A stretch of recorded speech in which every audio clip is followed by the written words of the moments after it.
Drink it in, man. Deep left side carry on. Picks on the block. At the 5.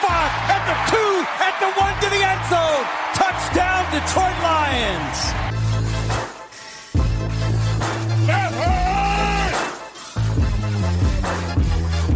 Drink it in, man. Get up, Stafford throws. It is end zone. Caught! Oh, baby, what a catch! Kenny Galladay, you're a freak! What a catch! Touchdown, Detroit Lions!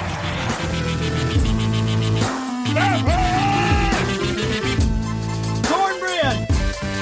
I love the Lions! Say it with me! I love the Lions! Drink it in, man. Detroit Koolaid drinkers. It's a Friday, Grifka's favorite day of the week. We're here talking Detroit Lions right here on the Detroit Koolaid Cast. I'm your host, Derek Oakrey. Excited to talk Lions again. We had a fun show on Wednesday. If you didn't hear that, please go back and listen. We talked about all types of stuff. We got into the cuts the Lions made. We talked about college football, all types of scenarios and things that might go down. Corey Unling and Darrell Bevell stepped to the podium, so you know I had to talk about that. And you definitely got to go back and hear the 10-round Detroit Lions, Detroit Koolaid Cast draft, me versus Grifka. Who can put together the best Lion squad? I mean, that was tremendous. Grifka, how you doing on this Friday? I think I know. Yeah, I'm doing good. But as everybody knows, it's summertime. Training camp is happening, and it's going to be a nice weekend. Once again, everybody stay cool because we're back up into the low 90s here in the great state of Michigan. So stay cool, stay inside. Once again, watch some of those football movies I talked about on my last show that you might be interested in if you haven't seen any. I know being y'all football fans that you probably have seen them all. So throw one of those in. Have a good time doing that. But TGIF, thank God it's Friday. Grifka, it's a Friday. You've given people weather report. You sort of told them to go outside, which I know is your gimmick. Just tell people to go do all these random activities. But we're here to talk football. I mean, we're recording here late in the week. Next Monday or so, the Detroit Lions will actually be on the practice field, throwing the football around, eventually putting on a set of pads. And before you know it, it's going to be that first week or so of September, and we'll be playing the Chicago freaking Bears. So what are we talking about here on a Friday on the Detroit Koolaid Cast? What are we serving up for the people? What are we asking the people to, I don't know, drink it in here on a Friday? Drink it in, man. Well, it's Friday, so I'm going to start you off with something just to kind of get under your nerves. But this is just a short Oh one. my gosh. Here we go, once again, people. Darius Slay, one of my four, favorite players. Here Former we favorite go. players. Exactly. I'm kind of getting tired of him talking junk. It's like, dude, stop being the jilted lover. Yeah, we got it. It's over. You got traded out. He's back on Twitter saying, or Instagram, whatever, in his post saying, he liked it there in Philadelphia because the players were treated like men. That's pretty much all he said. But everybody knows that Patricia has a certain way of coaching, and everybody knows Peterson's more of a player's coach that kind of lets them slough off and let them, I don't say lack of a better term, do what they want. But I mean, really, what kind of pathetic dig is that? In Philadelphia, we're treated like men.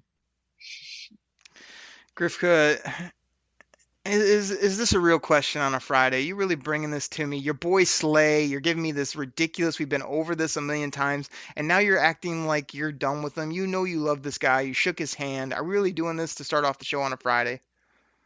Yeah, I just went light this weekend because it's going to be warm outside, and I know you've been eating better, but I do care about your health. I don't want you having a stroke or a heart attack over something like that in summertime.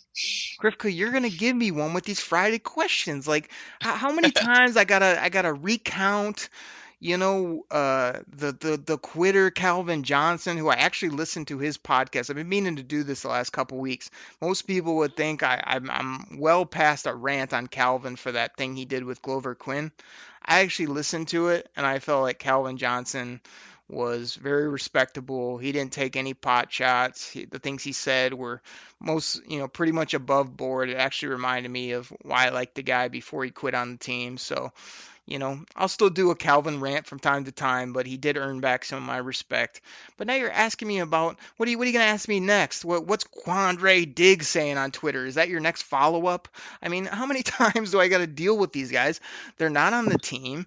They're not on the team for a reason. Why he would say something like that in the manner he did just shows me why it was such a issue here for the football team of all these little innuendos and probably talking behind coach's back and I just want to play on Sundays. I don't want to work hard throughout the whatever the question is. Like Darius Slay, go enjoy your time in Philly. Like a lot of the Detroit fans enjoyed your time here. Grifka loves you. I thought you were decent. I don't know that you ever lived up to your name. Big play, because all you did was knock the ball down every once in a while and play decent in coverage, but you didn't have too many turnovers when you really look at the end of the day. So go ahead and yuck it up in Philly. Go ahead and practice in shells and run around in shorts all day and laugh it up, and then watch Grifka's favorite team, the Philadelphia Eagles, do nothing like they normally do. Wow, they might make the playoffs. Congratulations. Then they'll get bounced. Their quarterback will get hurt for the 5th time, and then you'll be sitting there whining about something else. Like,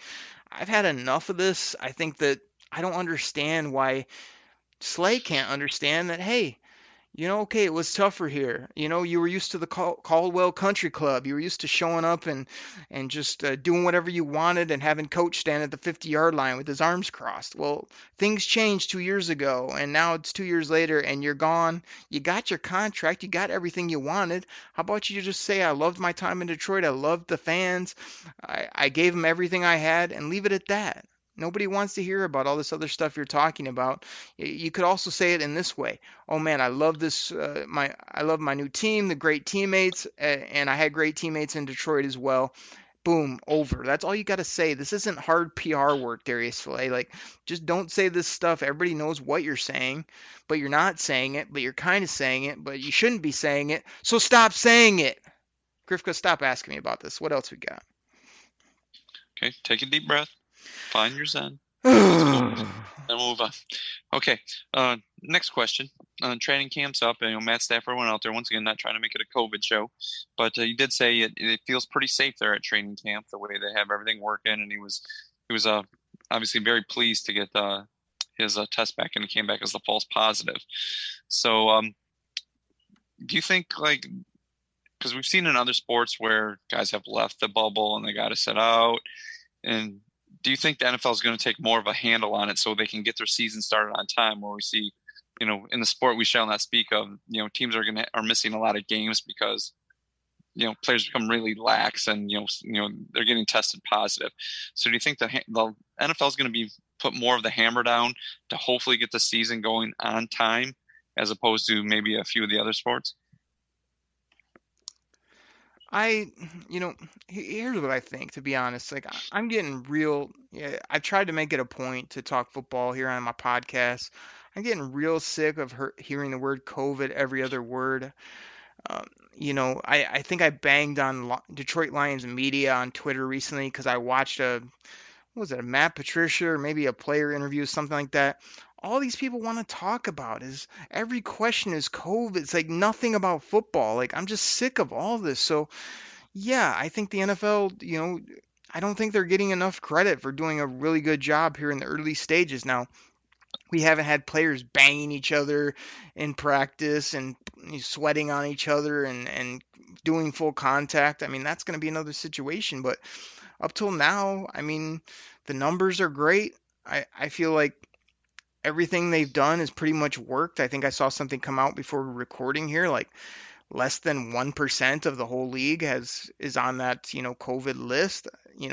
Matt Stafford, sorry you got a false positive. I don't know why his wife went so crazy. Like, hey, these things happen in the medical field. They can't always get everything perfectly 100%. I'm sorry that maybe you had a couple discussions with neighbors and whatnot, but it's like, it's not the end of the world, especially when you have millions and millions and millions and millions of dollars. I'm sure that little inconvenience wasn't the biggest deal. So it's like, I feel like all these little road bumps that we're running into is kind of just like, it reminds me that, yeah, you got to take this serious. Yeah, we got to be preventative, but part of me is starting to think, like, is this as big of a deal as we're all making it out to be? Like, I feel like they can sort of play and make it through. Everybody acts like they're going to quit after 2 weeks. I mean, I'd be surprised at this point. I think we can give football. I think they've taken the right precautions.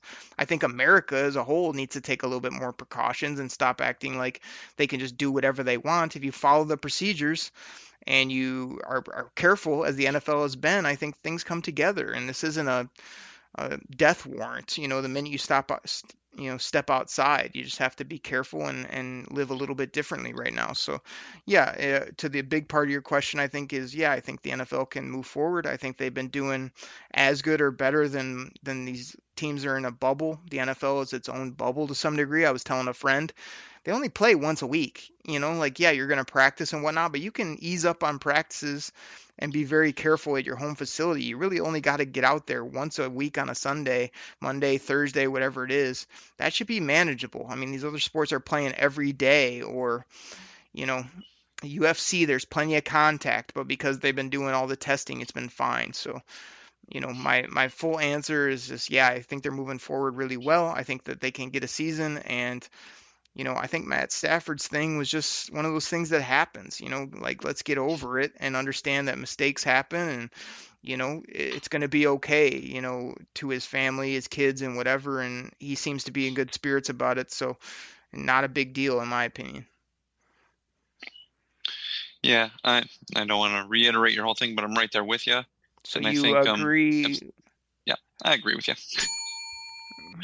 And I think the NFL is really looking to, not have like any games missed. I know the sport we shall not speak of, like I mentioned, they're having a lot of trouble with that with some teams, where some teams have played like, let's say like a quarter of the season, and other teams have played like, maybe like 5 games simply because they haven't been able to play. We're not going to talk about not going to be able to do that. We're not going to talk about the sport we shall not speak of, but the difference is they're traveling like every 5 to 7 days, and they're playing every day. That's a much bigger deal than the NFL, which travels in a virtual bubble everywhere they go, private planes, escorts, buses, everything. Like, you just got to show up to an empty building and play a football game and get out of there. Like, it's a totally different animal. I feel totally confident that the NFL is going to play. I'm very disappointed college isn't, but I understand because of the players not being professionals or being paid. That's the dynamic, not so much, hey, you couldn't play in these empty stadiums in college football. I think it's similar, have light practices, play once a week, and get through your season. I think it could happen, but there's just other liabilities in college. So the NFL, just keep moving forward, keep doing your thing, and hopefully, nobody gets in the way and acts like, oh, we got to just cancel everything until 2022, and then it'll be okay. Like, that's not where I'm at with this. And any time that COVID, which I don't want to speak much of on this show or in general, wants to go away, yeah, you can go away soon, because I'm done with this. What else we got, man? Okay. So this last question before we take a break, we mentioned on the last show about some of the cuts, and one of them was Fulgham, the wide receiver. And I know at one point we both kind of had high hopes for this guy being able to at least make the roster and maybe do a little something for the team. He was one of the cuts. Earlier was it Geronimo, your boy? He decided to opt out of this season. So it's a couple guys that we were looking to maybe make the roster, and at least maybe they weren't going to be like 1 through 3 wide receivers, but maybe be able to come up a little bit on the chart. Do you feel that the wide receiver room is still like one of the strengths of this team, or do those 2 guys missing maybe put a little hurt on it? Griffco, before I get to your question, I have to do something I often do, which is address something else that you mentioned as you led up to your question, and it's simply this. I've taught you over the years that you need to say names with respect. A certain guy used to play for the Detroit Lions. His name was Hey Sean. And I finally got you to where you did. Now I've taught you that there's a new guy on the team that will probably be a good football player for this team in a couple of years. His name is Jay Sean. So when you say the name of Geronimo Allison, can you do it with a little bit of luster, a little bit of gusto? It goes a little something like this. Geronimo Allison. Can you do that? Your Geronimo was horrible. Geronimo! Allison. Okay. Act like somebody's pushing you out of the plane like I want to do half the time on this show before you say his name. So It's okay as long as I'm wearing a pack. Okay. Grifka, are you jumping out of a plane? I don't see you doing that. I know I'm not. Dude, I would do that in a second. I would skydive. I would love that. Oh my gosh. I've had friends do it and they say it's a blast. So yeah, I would do that. I would love to see that, Grifka. I think skydiving is not that it's not that great. I'm not trying to die just to say I jumped out of a plane with a chute on my back hoping that it opens. But let me get back to your question at hand. It's about the wide receivers. Grifka, because we lost Geronimo and who? Lacey? Who was the other guy you brought up? Yeah. Oh, that's right. Lacey and Fulgham. Fulgham? Again. Yep. Fulgham, Grifka. Travis Fulgham. Oh, Fulgham. Yeah. like we lost nothing there. You want to know again why I bang on you about like team building, personnel? You know what Geronimo Allison did us? He did us a tremendous favor by opting out for a couple of reasons. I think he makes $1 million, which is a nothing contract. I think he has some talent. If he decides to come back and play in 2021, that's a beautiful thing because last time I checked, we have no receivers in 2021 under contract right now. Everybody assumes Kenny Golladay gets done. Everybody acts like, oh, let's bring Danny Amendola back till he's 40 years old. We have no receivers. So if he comes back and just is a serviceable 3, 4, 5 wide receiver in 2021, that's much more helpful than maybe being cut from this team this year, which he probably would have been. Chris Lacey is everybody's favorite, either special teamer or guy that has done nothing. So that meant nothing to me. And like I said, the disconcerting part is to get rid of Travis Fulgham, who was a guy that made some plays in preseason, had some good highlights in college, has the size and ability, looks like a in the words of Grifka, a poor man's Marvin Jones. But he never got an opportunity in the games, and now he's got picked up by the Green Bay Packers, who I'm sure just picked him up, put him under the hot red light, and said, all right, tell us about the Detroit Lions offense before we cut you. So he's going to give away all our secrets and give away all these little tidbits to the hated Packers over there. Yeah, that's disconcerting because I felt like you could have kept your boy Marvin Hall, who you took, in the 5th or 6th round of our Detroit Lions draft. I mean, you keep him as your 4th receiver.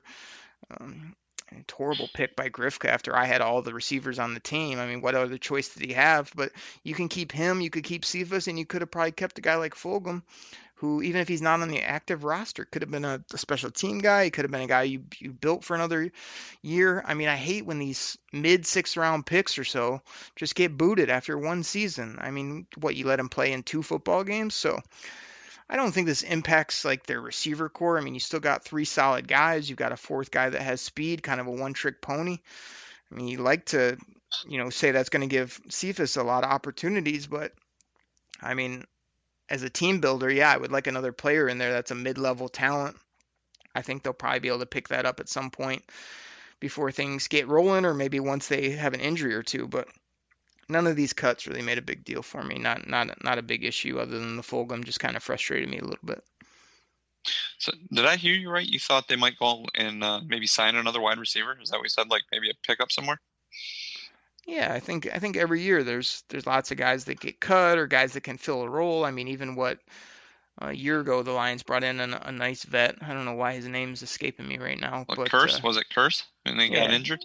Yeah, Curse. He broke his leg or something. I mean, that was a nice little sneaky signing that I was optimistic on that never really got an opportunity. So I think, if needed, they'll go ahead and do that. I wouldn't expect a big splash player, but they have to know that they're not set up for next year. So I wouldn't mind if a younger guy with some upside gets cut.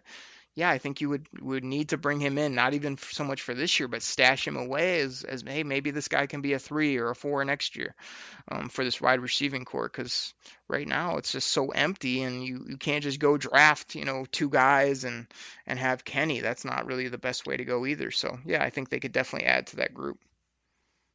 Okay. I really like your take on there. Like you said, losing those few guys, I don't think it really hurt the room. It's not like you're losing out on, Jerry Rice and Michael Irvin all of a sudden. So, Yeah, they just might go grab somebody after cut down day. They'll keep our eye on the waiver wire for that. So I agree with your take there, sir. The Reader's Digest, you agree? Yep, exactly. What else Let's do we this. got? Let's pay some bills here. Take a pause for the calls. Come right back. Sounds good, Grifka. Everybody, we'll be right back. Please listen to our sponsors. We'll be right back talking all things Detroit Lions. When you need mealtime inspiration, it's worth shopping Kroger, where you'll find over 30,000 mouth-watering choices that excite your inner foodie. And no matter what tasty choice you make, you'll enjoy our everyday low prices, plus extra ways to save, like digital coupons worth over $600 each week. You can also save up to $1 off per gallon at the pump with fuel points. More savings and more inspiring flavors make shopping Kroger worth it every time. Kroger, fresh for everyone. Fuel restrictions apply. Detroit Lions fans, this is Derek Oakrey, at Derek Oakrey on Twitter, of the Detroit Koolaid Cast. I got my buddy Grifka here. We talk Lions twice a week, Wednesdays, Fridays. Grifka's got me all stirred up on the show. He's talking about Darius Slay running his mouth. He's talking about COVID. He's worrying about us cutting receivers that really never did anything on this football team. Grifka, what do we got on the back half of the show? You always try to get me stirred up. You get me all fired up on the show. I mean, we got anything good for the people here? Or are you just gonna try to make me mad? Well, no. Well, because once again, this is at Grifka DKC. Because everybody wants to hear my Twitter as well. So let's do this. I know you don't want to talk about COVID, but this has more to do with like the Lions off season and the NFL draft. With the way college football is going now, with everything being either canceled or pushed back to the spring, I got a few questions for you. Do you think the first question is, with everything maybe being pushed back to the spring because Big Ten is looking to maybe go in the spring? It came out after, shortly before we did our Wednesday show that the Pac-12 is also doing the same, canceling the fall, maybe looking to go to the spring. What do you think about some of those guys that, obviously high round picks, Mel Kiper has them pegged somewhere in the first round. If they do play in the spring, do you think that these guys are more apt to like maybe sit out and just prepare for the draft? Well, I mean, this is the part of the show, I guess, Grifka, where you get me mad by talking about all these non-football, but you spin it towards the draft and spin it football, so I'll let you get away with it. I mean, is the question, is it going to impact the draft if people opt out or don't play, or they play later in the spring? Is that what you're asking me?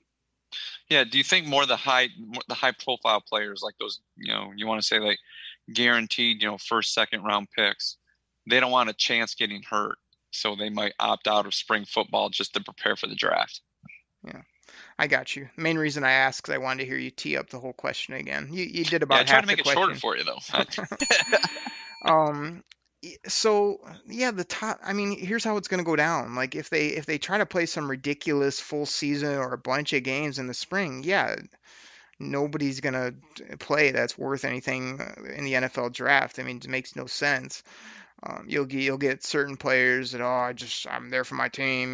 That's going to be few and far between. If they come up with a crazy, awesome option like we talked about on the Wednesday show, and like Daniel Jeremiah and Bucky Brooks and company talked about a 4 to 6 game season and make it very manageable, maybe push the draft back from April to sometime in May, and the combine, and give them a little bit more time. I mean, I think that's all doable. But yeah, I mean, you've already seen really top college players opt out or just say they're just going to get ready for the draft. I mean, it makes a ton of sense on a lot of different levels, and I think that that's the smart thing for them to do. It's tough to not see, the Rondale Moores, the Micah Parsons, the, these top college football players, lots of receivers like Bateman and, all these guys that are really intriguing to watch aren't going to play college football regardless of when it's played. So that's disappointing from a fan perspective, and a guy that loves the draft and wants to see what these guys can do in their junior, senior year. But it is what it is at this point. So I'm not holding against the players. They got to do what they got to do. But I think, yeah, you'll see lots of people just say, it's just not worth it. I got to protect myself, my family, my position. But that's just where we're at right now, especially when they're going to delay it. I mean, I wish they just would have went with football here and see what happens. You can always call it off after a couple games, but to just not try and say, oh, the liability that this is just so disappointing. But here's the thing, and this is like a whole topic. I don't know if we want to get into it, but what I've learned recently, Grifka, why does the NCAA have nobody over top of them? No singular people or committee that tells them what they need to do in regards to medical testing, and there's no governing anything, yet they make billions and billions of dollars. People are acting like, oh well, they can't really, I mean, they're not the NFL. They basically make similar money when they comes to their TV rights and all the things they have. Why is there nobody over top of all these presidents and teams telling them months ago, I don't know, maybe in March or April, hey, we got to get testing protocols. We got to be uniform. They just feel like they waited until 2 weeks before the season's supposed to start and said, we can't figure it out. We'll just punt on the season. Why is that? It's ridiculous. Yeah, I hear you on that. Just I know some schools, a lot of good schools out there with medical facilities. They, like Michigan said, they believe they've come up with a nice prototype for other schools to follow. But I mean, like you said, there's a lot of smart people out there, and why the NCAA? Like you said, liability. I got it, but to not even try and just say we'll just try to go in the spring. I mean, you're affecting a lot of guys. I guess future. I mean, Joe Burrow said if he didn't get the opportunity to play last year, there was a really good chance he wasn't even going to get drafted. So there's going to be guys that might have to chance it in the spring just to get some tape out there so they can get drafted. So that kind of leads my next question to you. What do you think, like guys like yourself who like to, do big draft boards, all the analysts on, ESPN, Fox Network, stuff like that. What type of tape? They're just going to go with like last season's tape, or you think like maybe NFL teams will be able to get some workouts for some of these guys? Griffin, I don't think it matters, to be honest. There's lots of people that are saying it's going to be the Wild West. Like, you got no idea who you're drafting because you haven't seen this most recent year. And what if there's not even a combine again? They're just getting way ahead of themselves. Like, last time I checked, you go ahead and you watch Micah Parsons. He's a hell of a football player. He can run. He can tackle. He's just a slam dunk from the linebacker position. You go watch Dylan Moses. Yeah, I don't have to see his most recent games to know he's been a beast since about 9 years old. You got Rondale Moore. He runs like the wind from Purdue. I don't think he's going to become slow because he didn't play a college football game in the last year. Like, I think people not only overthink it, but they just doomsday scenario. I don't know, somebody like I do a podcast with twice a week, like you, that always thinks the sky is falling when it's not. It's just football. These guys can play or they can't. Okay, maybe you'll miss that diamond in the rough in the 6th round that you would have found at, Weatherby College out in who knows where that just, you want to take a flyer on and that might actually be good. Or maybe you'll stop overthinking the draft and just go draft the stud players in the first 5+ rounds that fit your team and roll with that and not act like, it's end all be all. Like, to me, Grifka, tape is fun to not only watch, but it's also a great, thing to use, but it's not the end all. Like, these guys have height, weight, speed. They've got production already. It's not like you're telling me, hey, we got to go into the draft and you got to draft high school juniors. Good luck with that.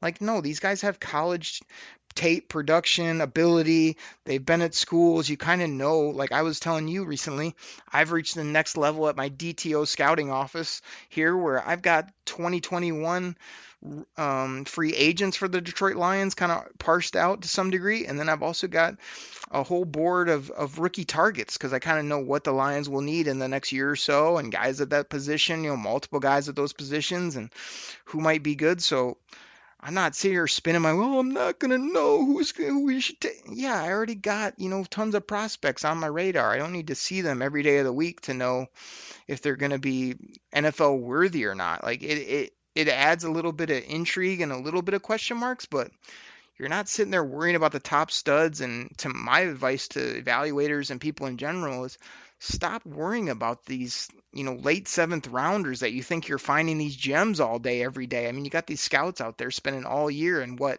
half the time or more these guys wash out. So, either they got to step the game up as we normally play here as a sound drop on the show, or like just go draft players that are a bit more established this year, and then next year you can go mine for your late 7th round find that no one's ever heard of. I mean, not a big deal in my opinion. Okay. So say there is no college football played at all. And much like the sport they did not speak when they canceled those seasons, they shortened their baseball draft, which is obviously many, many more rounds. Do you think if there's no football played that the NFL may shorten their NFL draft and maybe instead of 7, maybe going down to like 5? No. Or do you think it's always just going to stay 7? No, it's Grifka. The only reason they would shorten the draft is if you were the GM, because they'd have to shorten it till about the mid-second round so that you could nail your first 2 picks and then walk away with your head held high. These guys are paid professionals. Grifka, I have, even at my house, which I do this not only for fun, but I'm building my ability to sort of evaluate and understand how this process works. Grifka, if you told me the NFL draft was tomorrow and I had 10 picks in 7 rounds, I could make the picks. I could work my way through that draft. So, no, you don't shorten it for a ton of reasons. I mean, you think these teams that have lots of picks in the 6th, 7th round based on trades 2 years ago? Oh yeah, no big deal. Just we didn't want to use those anyway. No, those are valuable assets for a team.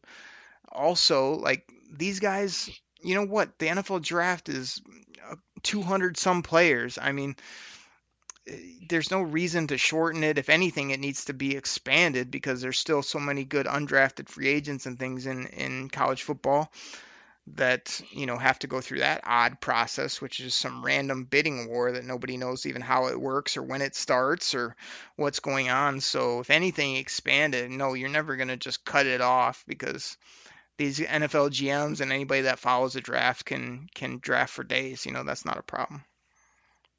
Okay. And once again, like you said, if it's played in the spring, they're going to probably start sometime in March. And if they play, 12 weeks, 13 weeks, 14 weeks, kind of what it drags out in the fall, do you still envision the NFL draft at the end of April, or do you think they may push it back maybe into May, maybe even early June?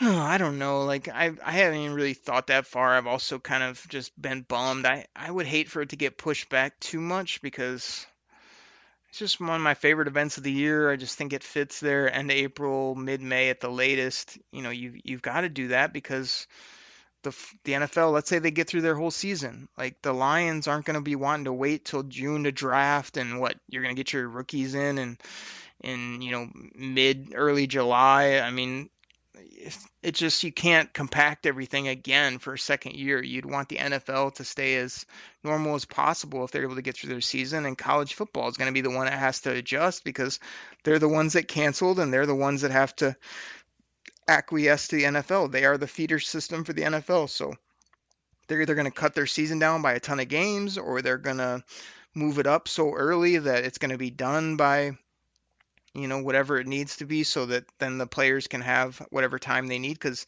it's not even the draft. It's like you got to fit in workouts, combine, interviews, the senior bowl and all those events for the seniors and graduating guys that are going in. You got to fit all that in. That's very important to the process. So we've seen that you can do that. You can do the draft without some of those things, but those are a lot more important than playing a couple random college games that you don't need. And like I say, if anything, just condense it down to give me a couple games and don't even give me a champion. Just say, hey, here's a few games to satisfy you and to let the players play, the Michigan Ohio State game, the big game that LSU or Alabama might have, and then just call it good. Hey, this was our token to college football fans with no champion, no nothing. Even throw the records out the window, to be honest. Just a couple exhibitions almost, it would feel like. But I don't see the draft getting pushed back too much. It could happen. I think it has some wiggle room, but I think the NFL likes to stay on schedule as much as possible. And gosh, the Detroit Lions need to keep building their team. They need to. They're going to have some rebuilding, both at receiver, maybe tackle position, maybe rush end. You can always use another freaky linebacker, corner. Like, they got a lot of work to do next year to kind of stay where I hope they end this year, which is with a good record and some good mojo. So, we'll see. But I'm hoping that everything sort of stays as is, and college football just has to figure out what the heck they're doing. Okay. Last question on this, just a quick answer. The draft this year, would you like to see it the way the old way they did it, with 30 guys in the green room, going up on stage, shaking, Goodell's hand, or would you rather see, Goodell in his quote unquote man cave that looked like a man shed or a she shed, and having everybody at home, getting photos of them at home? Which way would you rather have the draft? Yeah.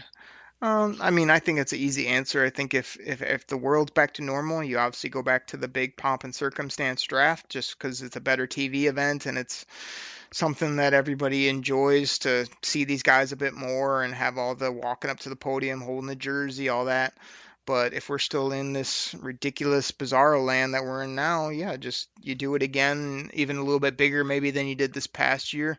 Build off some of the good things they did in the virtual draft, and hope that's the final one you ever have to do. You know what I mean? But I'm looking forward to getting back to some normalcy, Grifka. This is wearing thin on me. I got to be honest. It's like the first few little bit, it was fine. Now it's just like, all right, I'm done with this. Let's figure out a vaccine or get rid of this, because it's just complicating life much more than we need to at this point. Okay, man, good stuff. I really like that. Like you said, just more worried about one of your big enjoyments there, how this all affecting your draft prep and how it would affect the NFL. So it's good stuff there, Derek.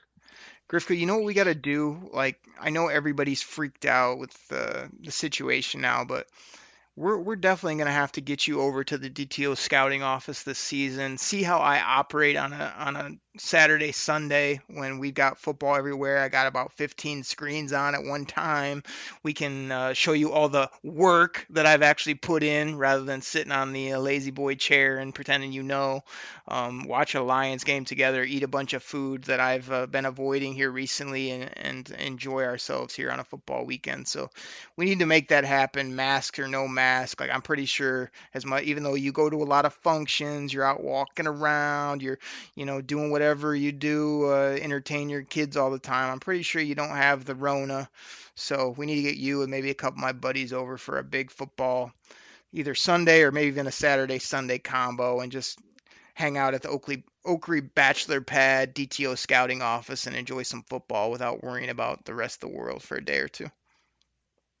Yeah, that would be fun. Sit around, talk some football, watch some games, eat some junk food to make us feel all lethargic. So, in the words of you, Grifka, I know that especially on our Smack Talk podcast, you poo-pooed my DTO scouting office. You act like, oh, big deal. You got a couple magnets up. You got a couple names. Grifka, is pretty impressive, I gotta say. Like, I'd put this against some of the jabroni GM, maybe like the GM in New York with the Giants. I mean, I put my scouting room against Dave Gettleman any day of the week right now.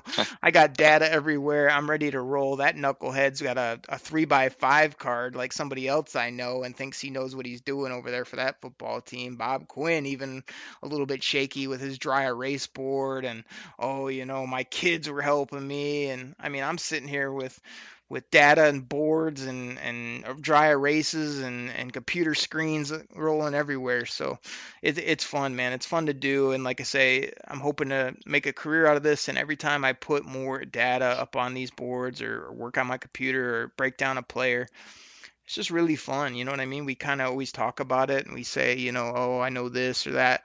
But the more you dive into it and the more you get ahead of the game, like, I've really had fun with my 53, not my 53. I put all 90 guys up on a little magnetic board, offense and defense. I think I put some pictures out on that on Twitter that people could see it. And it's been fun, just like taking the names off as they go off. I have another board that just sort of is cuts, injuries, COVID, suspension, offense and defense IR. So I'll be able to track all that all year with these little magnets. And I know some people are going to say, well, what do you use the magnets for? Like, you could just do it on Excel or something. Like, there's something to be said with being able to move these guys around, take them on and off, and virtually see it and touch it, rather than be on one look at a computer screen where you got to switch tabs, you got to scroll, I can just see all this at a mind's glance. So I know you didn't ask me any of that, but I'm just telling the people out there that have seen the draft room and have seen some of the things I'm doing. Like, it really reminds me of why the NFL still does it the way they do it, because there's just something to getting in here and being able to see all your top prospects broken out, being able to move them off, up, down, all around, without just trying to do it all on a computer 24/7. So really fun. I hope to continue. It's funny, the DTO scouting has went from nothing like probably 8 some years ago to like every year it's gotten a little better, from how I did it to what my process was to how it looks visually and how much better I am at it. So I just tell people, if you love, evaluating, you love football,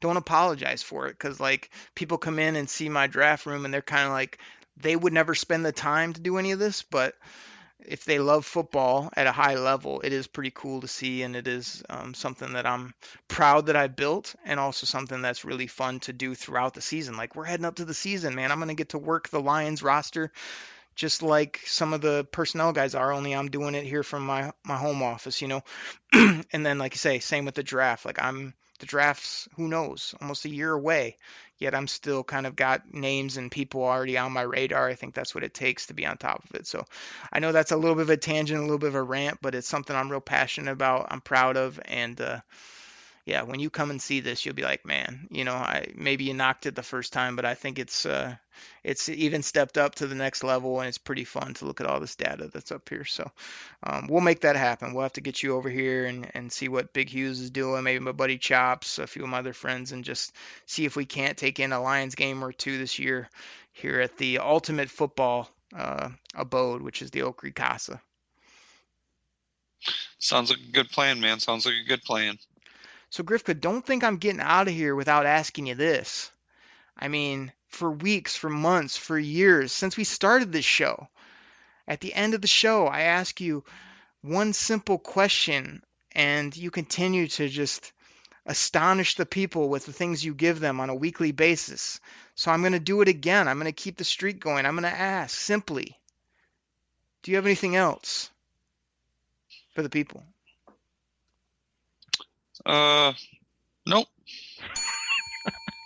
Oh my goodness, it's unbelievable. I don't know why it makes me laugh. I bet you, I'm guaranteeing people get a kick out of it, that one day, I think you might have done it on one other show, maybe when we did the Bizarro show, I let you get something in at the end, but months, years from now, Grifka, you're going to have to give us an incredible nugget at the end of the show about global warming or about some random topic that you just have a huge take on out of nowhere. But everybody loves the Grifka Nope to end the show, and we love talking Detroit Lions. So fun show, good topics by Grifka. He got me all stirred up, and we also talk draft, which I always love. So everybody have a great weekend. We'll be back here next week. The Lions will be on the practice field. We'll have more and more to talk about, and I can't believe actual NFL football is 2 to 3 weeks away. Can't wait for it. Everybody take care. Drink it in. Have a great weekend. We're out. Pack the bag, start the plane. This game is over. It is over. What a comeback by the Lions. Drink it in.